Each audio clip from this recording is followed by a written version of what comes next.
My name is Judd Kinzley, and I'm a historian of modern Chinese history at the University of Wisconsin-Madison in the United States.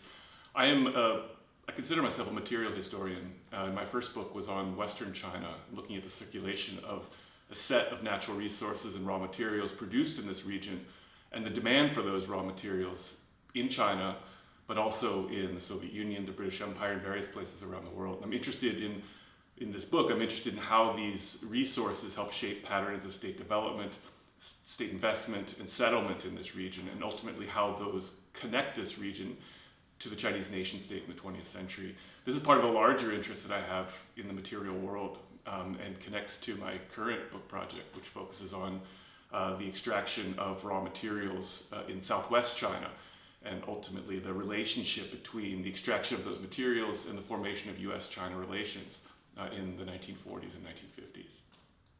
Here at the Global Disconnect, I'm working on a project that focuses on material histories of a set of resources and raw materials that are being produced in China and ultimately delivered to the United States in the 1940s.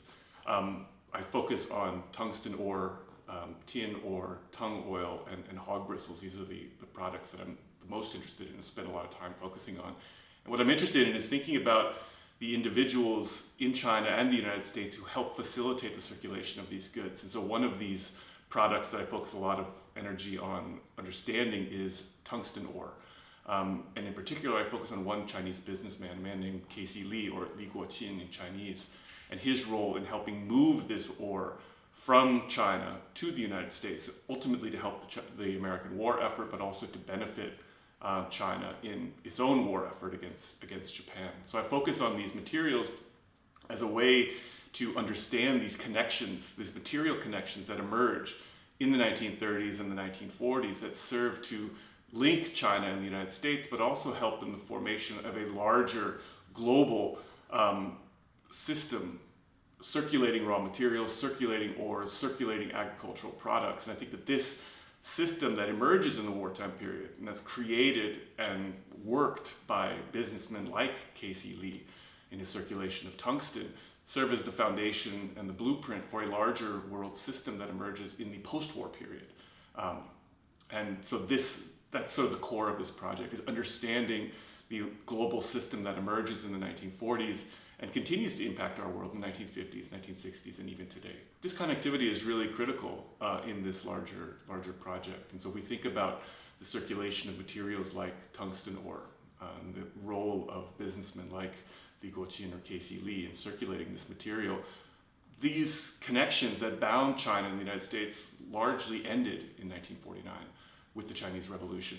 And so one of the really central questions that I am grappling with is trying to think about the long-term resonances of these connections that emerge in the wartime period, continue in the immediate post-war during the Chinese Civil War in the late 1940s, but try to think what happens after 1949.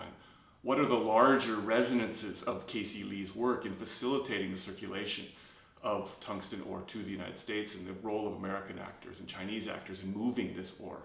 This is something that's really critical to understanding the post-war period, I think. And what I see emerging out of this disconnectivity is the recirculation, the kind of creation of new networks, and a blueprint for American extraction and relationships with other nations in East Asia, other American allies in East Asia. So the blueprints for the relationship between American actors and figures like Käte Li is then imposed onto other regions, other American allies, whether it's South Korea, whether it's the Philippines, whether it's Taiwan.